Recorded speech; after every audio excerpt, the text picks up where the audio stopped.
Welcome to week 4 of CMIT 454, also known as CCNA Security. Here we're working on the version 2 material. Like other weeks, we have 2 chapter readings, Chapter 7, Chapter 8, Cryptography Systems, and VPN Technology.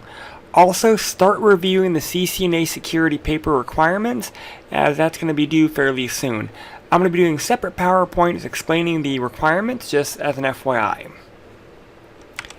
Activities for this week will be 4 discussions on cryptography systems, hashing and encryption, VPNs, and Cisco security Type 5 password cracking.